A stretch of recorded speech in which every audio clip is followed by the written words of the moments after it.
Hello everyone, কথা ধারাবাহিকের আজকের পর্বে দেখতে পারবেন কথা বিনায়ক স্যারের সঙ্গে দেখা করতে গিয়ে ক্ষমা চায় রিচাকে ধরতে না পারার জন্য। বিনায়ক স্যার বলে, এরকম তো হতেই থাকে, রিচাকে আমরা ট্র্যাক করার চেষ্টা করছি, কিন্তু তুমি এত মানুষের প্রাণ বাঁচিয়েছো, তুমি ছাড়া এটা সম্ভবই হতো না। আর তার থেকেও বড় কথা, পাহাড়ের গুলবাহার অঞ্চলে কিছু র্যাকেটের ষড়যন্ত্র হচ্ছে, খবর পাওয়া গেছে, তাই তোমাকে অনেক পরিমাণে অ্যান্টিডোট বানাতে হবে। কথা বলে, আমার আরেকটা গাছের মূল চাই যেটা পাহাড়ের গুলবাহার অঞ্চলেই পাওয়া যাবে। তখন বিনায়ক স্যার বলে, ঠিক আছে, আমরা দেখছি, তুমি এই স্যাটেলাইট ফোনটা রাখো, কারণ আমাদের ওপরে নজর রাখা হচ্ছে, ফোন ট্র্যাক করা হতে পারে, এর দ্বারাই আমরা কথা বলবো। এদিকে প্রত্যয় আমরণ অনশনের দাবি তুলে ঋতুর বাড়ির কাছে, আর সে এটাই দাবি করে যে ঋতুর সঙ্গে তাকে বিয়ে দিতে হবে, কিন্তু ঋতুর বাবা মা কিছুতেই ঋতুকে প্রত্যয়ের সঙ্গে দেখা করতে দিতে চায় না, দরজা বন্ধ করে রাখার চেষ্টা করে। এদিকে কথা প্রত্যয়ের ঘরে এসে দেখতে পায় বিছানার ওপরে অনেক কাগজ, কলম, রং তুলি সব পড়ে আছে। তারপর কথা চিৎকার করে পাচক মশাই বলে ডাকতে থাকে, বাড়ির সকলকে, কায়দা কানুনকে ডাকে, আর বলে নিশ্চয় প্রত্যয় ঋতুর কাছেই গেছে। তারপর এভি এসে বলে, সকাল সকাল আমার ঘুম ভাঙিয়ে দিলে কেন? অন্যের বিয়ে নিয়ে সমস্যা মেটানোর জন্য?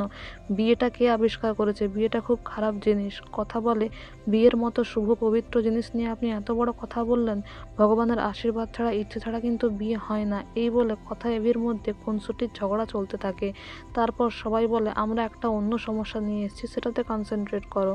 তারপর এভি, কায়দা কানুন তারা দেখতে পায় সেখানে মিডিয়ার লোক এসেছে এবং পুরো নিউজটাকে কভার করছে যে প্র্যাটি দাবি করছে সে ঋতুকে বিয়ে করতে চায়, কিন্তু বিদেশ থেকে একটা অন্য ছেলে আসছে এবং তার সাথেই নাকি তার মা, মানে ঋতুর মা, ঋতুর বিয়ে দেবে। তারপর ঋতুর বাবা মা বাইরে এসে বলে যে ওই ছেলের সঙ্গে কিছুতেই তাদের মেয়ের বিয়ে দেবে না। আর ঋতুর চোখ বেঁধে দিলে প্রত্যয় বলে, চোখ বন্ধ করে আপনি আমায় বিশ্বাস করতে পারেন ঋতুপর্ণা। আর ঋতুপর্ণাও বলে যে আমি চোখ বন্ধ করেই আপনার সঙ্গে চলে যেতে পারি অফিসার সরকার, আমি আপনাকে বিশ্বাস করি। এই কথা শুনে কথা এভি তারা তো খুব খুশি হয়, কায়দা কানুন খুব খুশি হয়।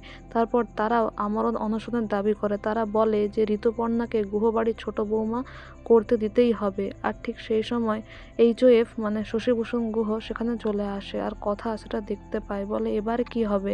তারপর কথা এভিকে বলে, পাচক মশাই আপনি উঠে পড়ুন, চারিদিকে মিডিয়া রয়েছে, যদি খবরে দেখানো হয় আপনার দাদু আপনাকে পিটাচ্ছে, তাহলে সেটা কি খুব ভালো হবে? আপনার ফ্যান্সরা কি বলবে?